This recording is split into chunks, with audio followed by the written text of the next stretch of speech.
Oh, Betsy. Well, I'll start by stretching my comfort zone up here. Reintroduce myself. My name is Kristen Liddell. I'm the group manager with M&T Bank, responsible for our commercial banking business in the suburban markets of Philadelphia. M&T is an active and very proud supporter of the Chester County Chamber, and we're very pleased to be one of the sponsors here for this leadership conference this morning. For those of you who may not be familiar with M&T, we are one of the top 20 largest U.S.-based commercial banks, operating under two strong brands, M&T on the banking side and Wilmington Trust on the wealth management and corporate and institutional trust side. We are founded in 1856, headquartered in Buffalo, New York, but have a very strong presence here in the Philadelphia market with 127 employees, I believe, and 19 branches. We're a community-based organization. For the past few years have been the #1 SBA, small business lender in this district. And this year we will contribute $770,000 to 175 charitable and community organizations in the 5-county Philadelphia region. But more important to this morning, I have the pleasure of introducing our next presenter. Jen Kronberger is a widely sought-after speaker for corporations, schools and universities, organizations, and teams, and is the president of J-Lin Consulting Group. Most of her last 10 years have been spent working with people of all ages from all walks of life, instilling confidence and building deeper connections and awareness. Her master's degree is in sports and performance psychology, and some of Jen's clients have included professional athletes, as well as Division I programs across the country. Jen was consulted by MTV's MAID as a mental skills fear coach for one of its subjects in the fall of 2007.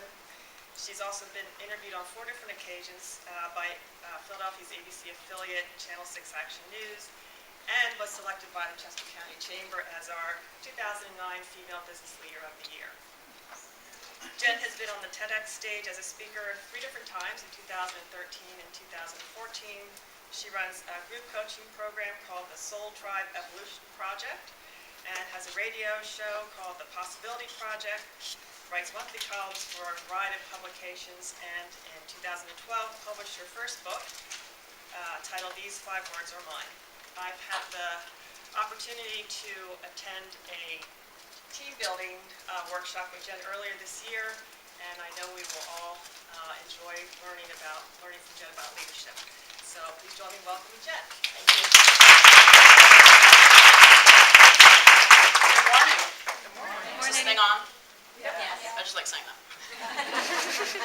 So this morning I have the privilege of sharing this time with 2 amazing women. Can you give them a round of applause, please?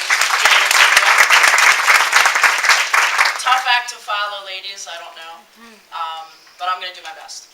So I'm going to give you a little bit of my background quickly, why I'm here, why I do what I do, and then get into my 5 non-negotiables of leadership. My story is very simple. Some of you may relate to this. I was a 3-sport athlete growing up. Any athletes in the room? A few. Okay, good. Okay, by the way, this is going to come back later, but you're all athletes. Okay, you're like... Just wait, trust me on this. And I decided that softball was my first love. However, being recruited in the Northeast, I grew up in North Jersey. Don't hold that against me, okay? But I was being recruited for a softball scholarship by a large Division I school in the Northeast, and I ended up in a car accident my senior year in high school. I get that. But here's the funny thing. For me, I wouldn't change anything. I wouldn't go back and take that away. Because I think today it's made me who I am. I coach and teach and quite honestly live from a totally different perspective. I take nothing for granted. Nothing. And hopefully you'll see that as we go through this. So I went to the University of Delaware, got a great education, Yeah? Yeah. There's always one or two in the room, depending on where I am in the country. So we're like, Delaware, is that a state? What is that? And I got my degree in English with a concentration in journalism. And I used to say, I didn't really do much with that, but now that I've written the book, I guess I did. When I got out of school, I had no idea what I wanted to do with my life. None. I really didn't. And I became, wait for it, a bartender. Yeah, Mom and Dad were real proud. There was a degree on the wall, and they said, oh, very nice. We're getting these bills still? Okay, good. And I was mixing drinks. But see, the thing that they told me that for me was everything is when they said, it doesn't matter what you do, you can be anything. Figure it out. And that became my first mantra. Figure it out. Figure it out. And that's going to come back later on. So I decided that from bartending, I'd jump into the corporate world. And I spent 4 years in the corporate world, and for me, it just wasn't for me. I couldn't sit at a desk. I just don't do that well. I was too confined, so I needed to get back out there. So I decided that I was going to get back into sports, because that's where my passion was. And Mom and Dad also told me, as long as you love it, you're going to be okay. So I went back into sports, and I started running camps and clinics, and I started coaching, and I opened up a 20,000 square foot training facility right outside of Coatesville. And it was fantastic. And we won the awards, and we did all these wonderful things. We won the 2009 My Fox Philly Best Gym in Philly award, and we didn't have any equipment. Figure that out. But it was because of the way we made people feel. When people walked in the room, they were the only thing that mattered. And when they walked out, they felt differently than when they walked in. And that was our job. That's what we did well. So I went from there, and that was great, but it became an anchor for me. I knew that there was more. And I knew that I needed to get out there and influence and affect and touch more people, because I knew that that's what I was supposed to be doing. So I went back to school in my 30s, which feels like a long time ago now, but went back to school and I got my master's degree in sports and performance psychology. And I decided that that's how I was going to make an impact. So I started working with teams from pro all the way down to 7-year-olds to 65-year-old tennis players, and they were awesome. And I started to see something. It was all the same stuff. We all deal with the same stuff. You heard the list, right? We all deal with the same stuff. We have stuff. We have stories. And we're going to talk about that. So I took that and I decided that I was going to move that into the corporate world. And I was going to move that into schools. And I was going to utilize my message because I realized the message is universal. It's all about that desire for success and how we get there and what it looks like when we look in the mirror. So for me, that desire was very simple. When I was a kid, my desires were extremely simple. And nothing much has changed today, except thankfully the haircut. Not really sure what's going on there. I need to talk to someone about that. But I want you to think today, as I go through some of these concepts and these ideas and these thoughts, I want you to think back to the mind of a 7-year-old. And I want you to think back to the mind of a child. And when you were young, you thought you could be anything. And no one told you you couldn't. And if they did, you weren't listening. And so much has changed since then. So I want you to go there with me, to those desires, to those thoughts, to where you were when you were young. Because that's the foundation. So my first non-negotiable is the word character. How many of you have ever heard the definition of character said as this? It's who you are when no one's watching. Anyone ever hear that? You're like, yeah. 1,000 times, right? I'd like to add something to it, and I like to say that character is who you are and what you do when no one's watching and when everyone's watching. Because I think they can be two different people, can't they? But I also want to introduce character to you as defined by two 7-year-olds. Different moments, different times. The first came at the University of Tennessee. Every year I'm invited to go down to their Christmas camp and speak about the mental game of softball. And they get about 450 kids that come through this camp every year. It's huge. And they take those 450 kids and they divide them based on age. Okay, so Saturday there's 6 groups that come through, and Sunday there's 6 groups that come through to make 12. All based on age. Following me so far? Okay. So I do this presentation that I do for them for 50 minutes each, 12 times. The same thing. And by the end of the second day, I have no idea what my name is anymore. Let alone, I get to the airport and I'm just like, just sit me on a flight. Because I have no idea what's going on right now. So the joke always was, how are you going to talk to the 7-year-olds about the word character? Or about the mental game in general? Good luck with that. So the one year, I remember I was at lunch and all the coaches were there and they were teasing me about it, so I left and we're on our way back because, see, I always get the pleasure of the young kids the end of the second day. Yeah. And if you know 7-year-olds, you know exactly what I'm talking about. Okay. So as I'm walking back after lunch, I'm thinking, how am I going to do this? This is really going to be a challenge, but I'm up for it. So I'll just figure it out. So there I am, standing there waiting for them to come in, and they come in, and they sit down, and now this is the second to the last session of Sunday. And they sit down because we're in the baseball video room, so it's kind of like a theater. Sit down, hands folded, completely silent.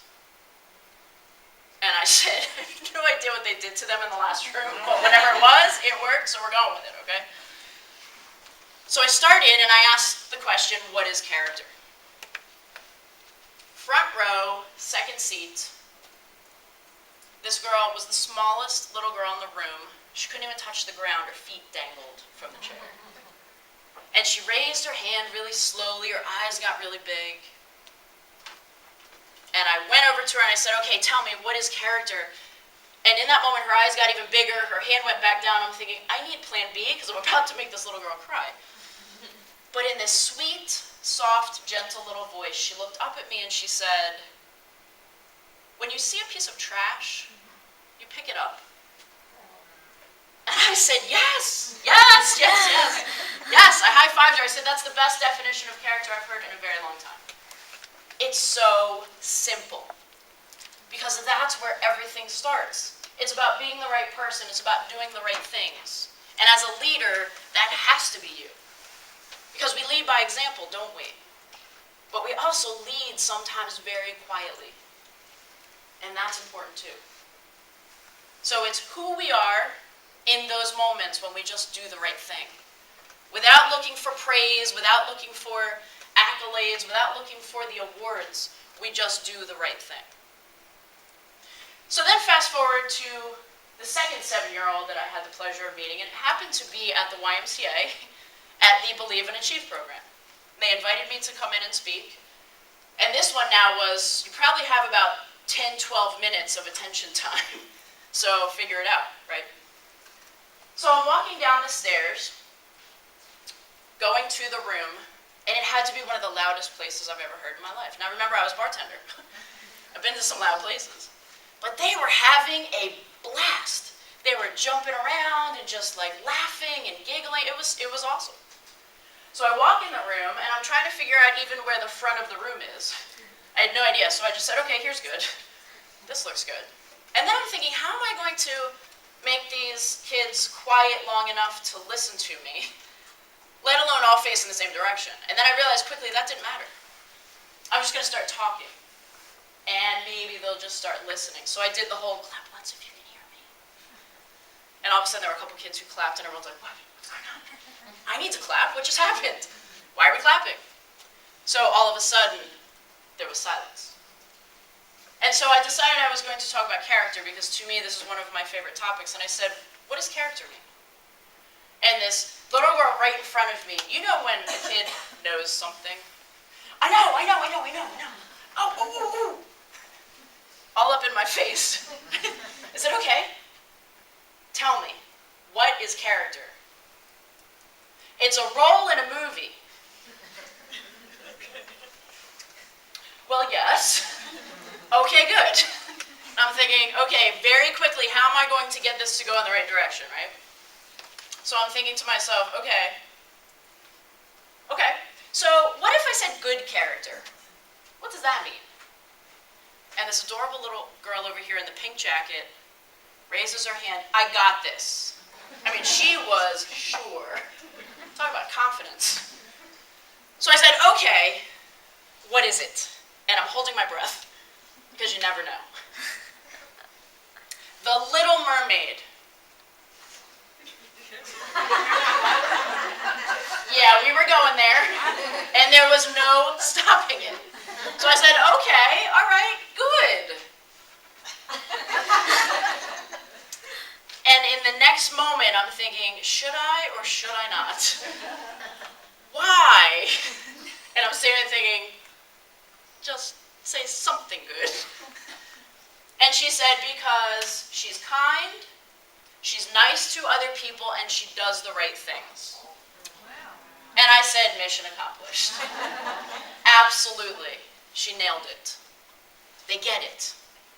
They get it. The mind of a 7-year-old, we got it too. And see, I don't know if any of you have ever heard the saying, when the student is ready, the teacher shall appear. Sometimes we just have to be smart enough to know when we're the student and they're the teacher. And oftentimes they come in funny little packages. So sometimes it's up to us to just get that. And then talk about the word Kaizen. How many of you have ever heard the word Kaizen? Okay. Kaizen philosophy states that we get better just by consistent improvement. That we can always improve a little bit every day. Consistent improvement. Pretty simple, right? Makes sense. So I used to coach softball at Ursinus College for a few years, and I decided that it would be a really great idea to implement Kaizen push-ups into our workouts. So here's what I did. On February 1st, when we were able to start our season, now obviously being in the Northeast, we can't get outside on February 1st. So we decided that in the field house, after our practice, I told the girls, I said, okay, ladies, here's what you're going to do. At the end of practice, as soon as you put everything away, you're going to circle up. And you're going to do 1 push-up. Oh, and you're going to count it out. They're like, coach has officially lost it now. They always thought I was nuts, so it was okay. And they're looking at me with these strange faces. Did she say 1 push-up? So they finish practice. They circle up, and I said, okay, go ahead. Count it out. 1. Okay, ladies, have a great night. I will see you back here tomorrow.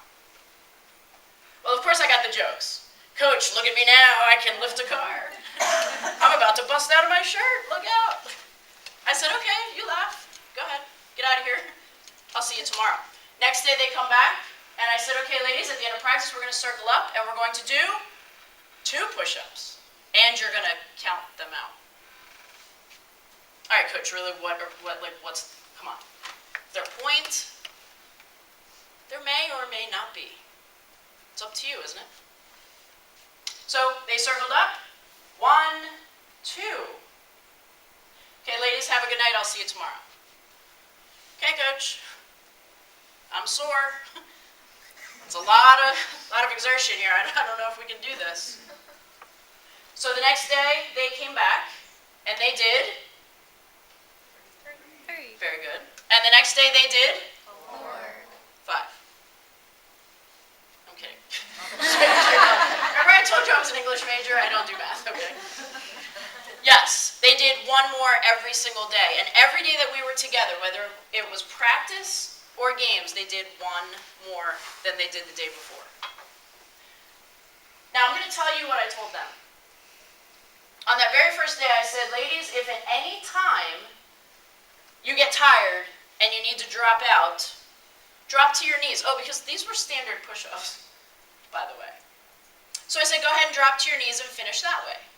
And if at any time that gets too difficult, go ahead and drop out completely and cheer your teammates on. I thought that was pretty nice of me.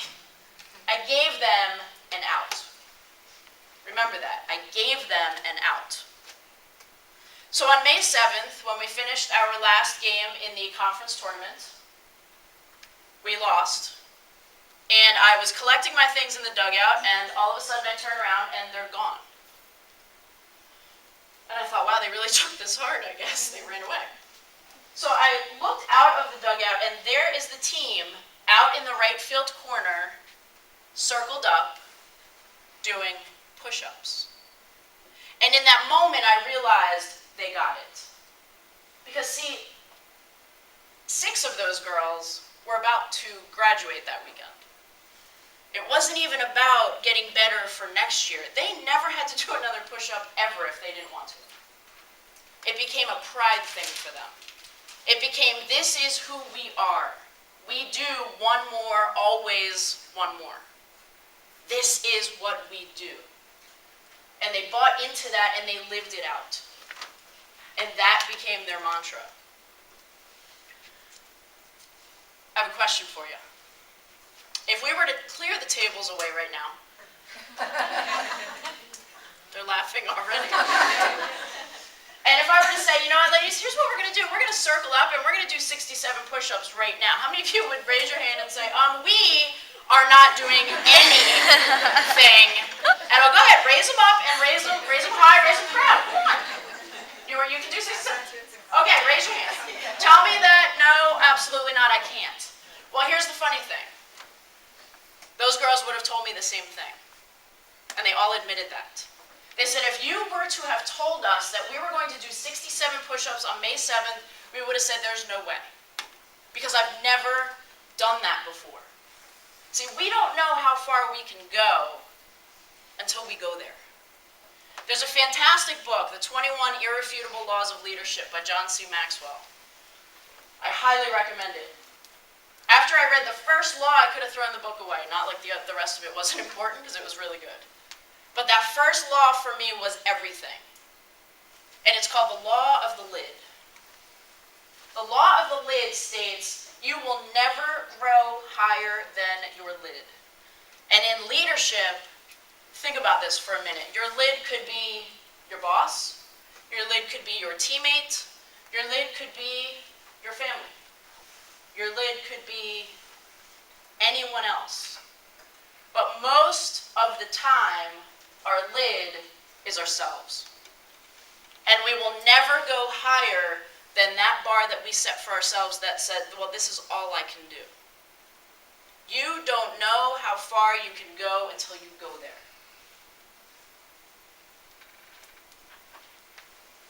So for me, character looks like picking up trash with the Little Mermaid. And there's that hair again, which is really a problem. I want you to remember these images, maybe not me, but I want you to remember her. Because I want you to remember what that looks like in the mind of a 7-year-old. And I want you to go there in those moments where you say, I can't. And go there in those moments as a leader, whether it's with other people or yourself, that you look at what is that lid? Where is that lid and how do we blow it off? How do I say I'm raising the lid today? Not tomorrow, because I don't know about you guys, but tomorrow is not on my calendar. It's just not. It doesn't exist. Because it's always going to be another tomorrow. Today, what can I do? What's one thing I can do today to raise that lid? And start raising it. So the second non-negotiable is the word consistency. The word consistency, and I threw a couple other C's here, if you notice. Communication. We need to be consistent in the way we communicate, which means when I say something and then I don't really follow through with that, but then I kind of go in another direction, it's really hard for people to follow. It's really hard. So when you think about communication, I want you to think about the idea that we have to say what we mean and mean what we say. And that leads for me right into commitment. What does commitment look like? The best definition of commitment I think I've ever heard is simply this.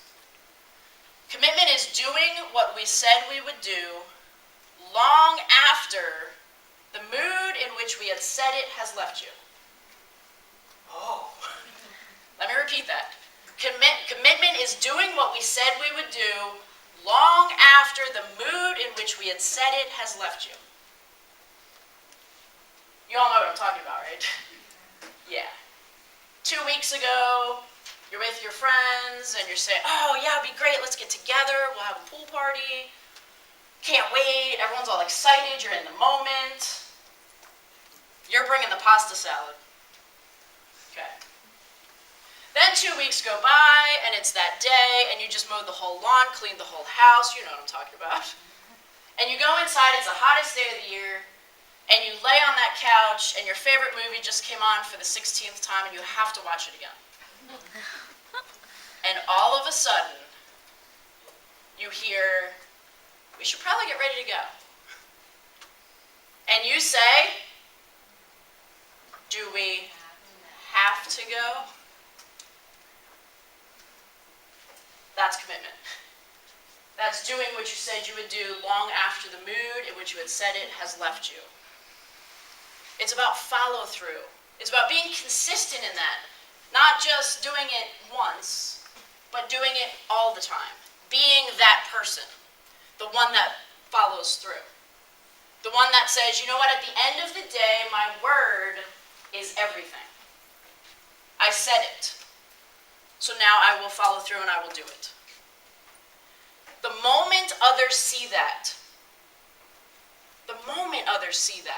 they look to you as a leader. Because you're not just saying what you're going to do, but you actually do it.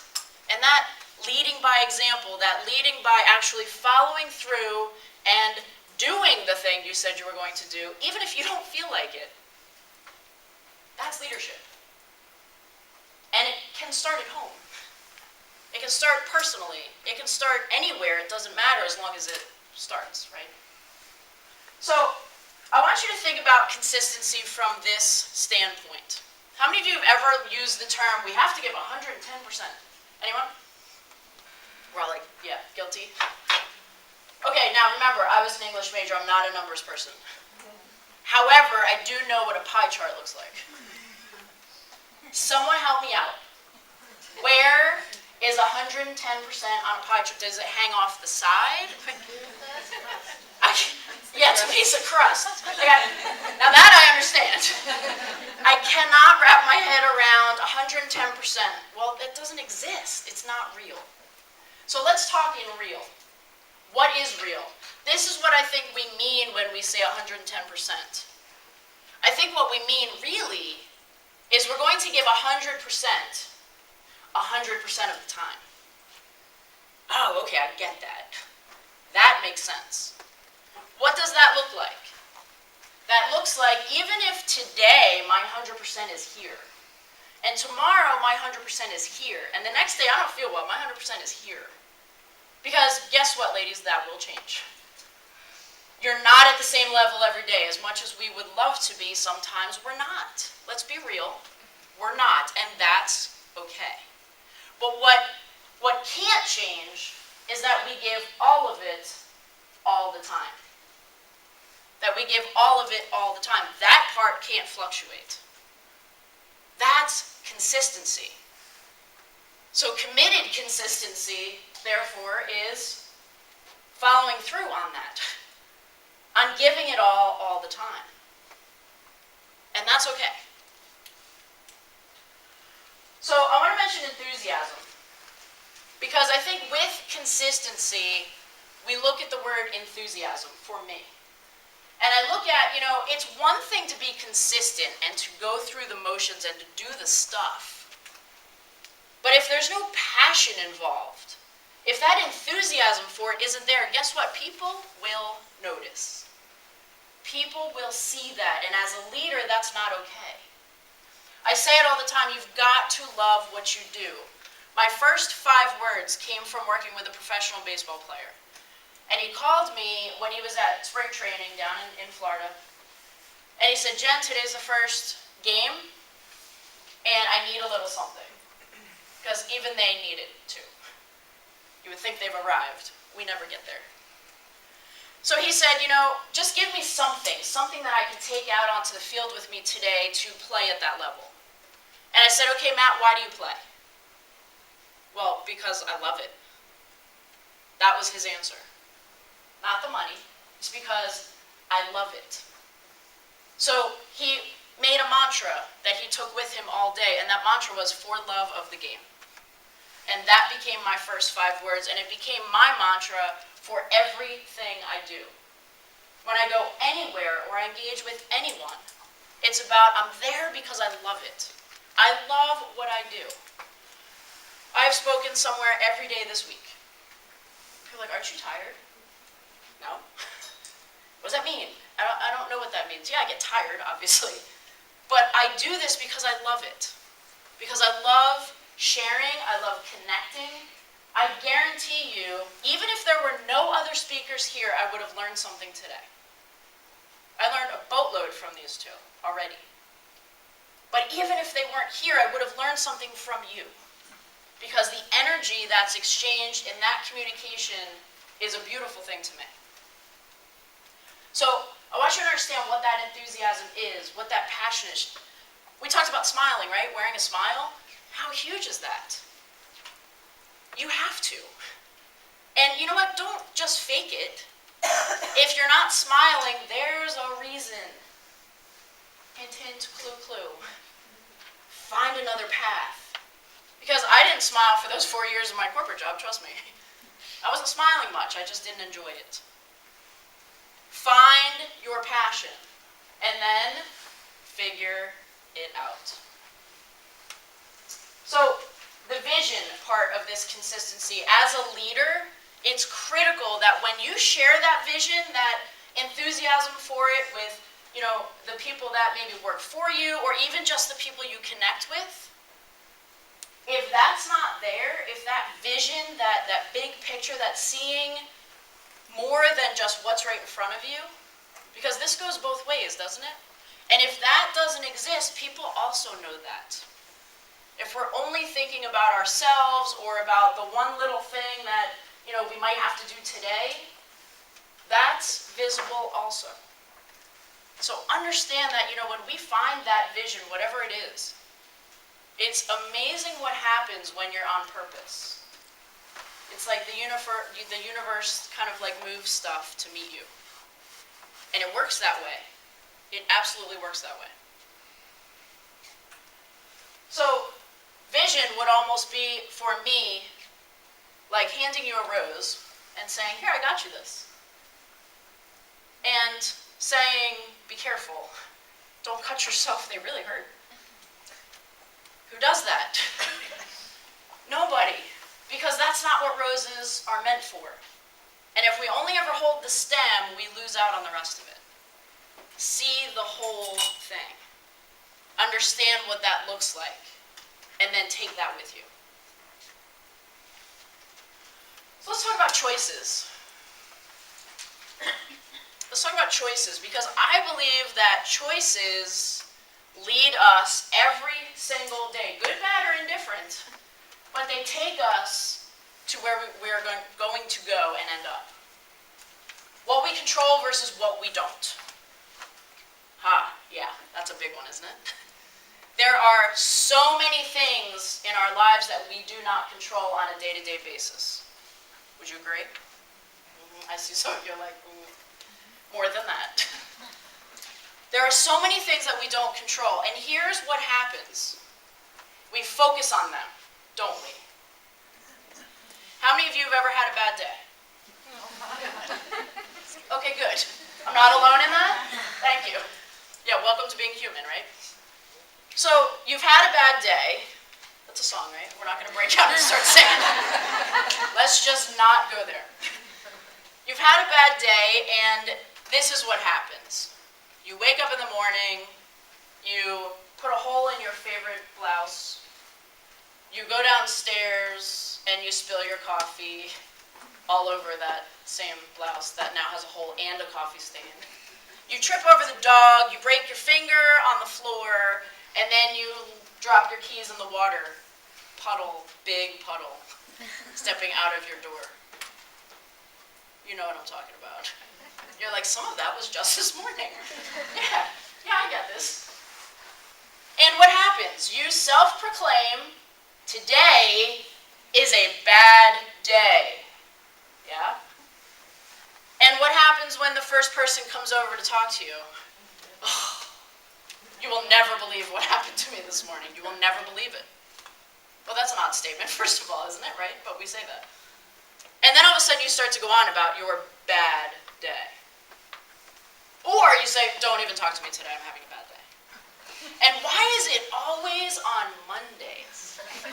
Why does Monday get a bad rap? I don't even understand. I love Mondays. Just because I feel sorry for it. No one else loves Monday, so I'm going to love Monday. Oh, poor Monday. I love Monday. But we do, right? Oh, we almost kind of make excuses for why everything happened. Oh, it's Monday. What does that mean? Really? Oh, it must be Monday, right? I hear that all the time. Makes me laugh. So think about what we're saying, because we choose that. And we don't choose that it's Monday. But we choose what happens. See, everyone's in a great mood today. Why? Because today is Friday. To me, it's just another day. Today's Friday. That's great. Okay, good. Wonderful. Doesn't matter. We choose that. We choose our emotion towards the things that happen to us. And there are things that we don't control. We try to, don't we? And then there's things we do control. Here's what happens with that bad day. See, there's probably 1,000 other things that just happened during that bad day that were neutral, or maybe even good.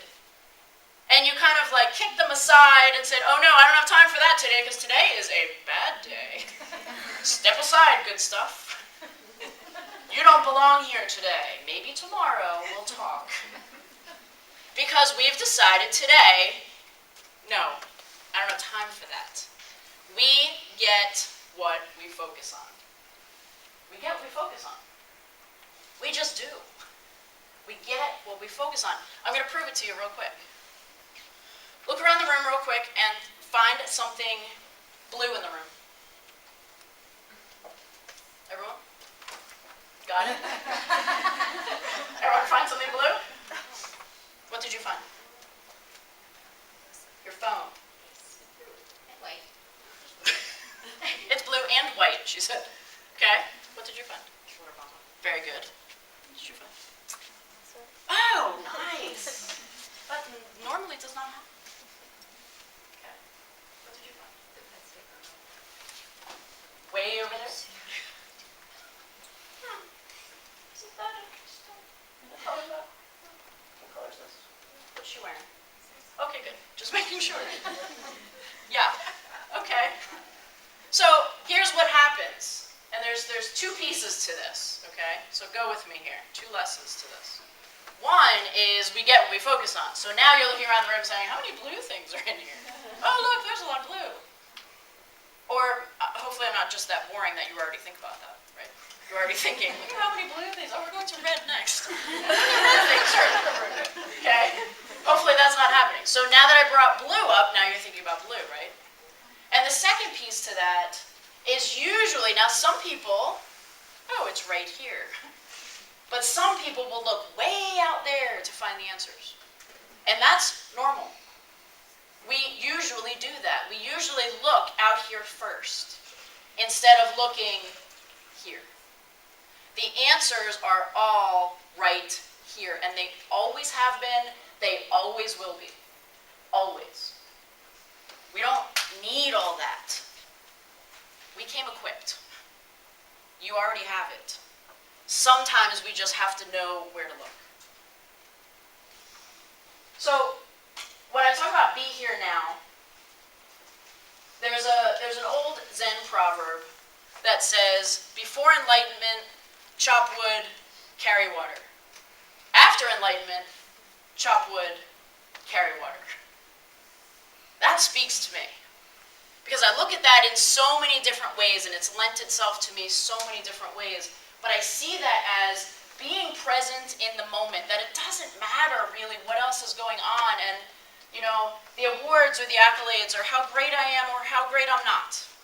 It really doesn't matter. What matters is that I'm present, and this is what I'm here to do.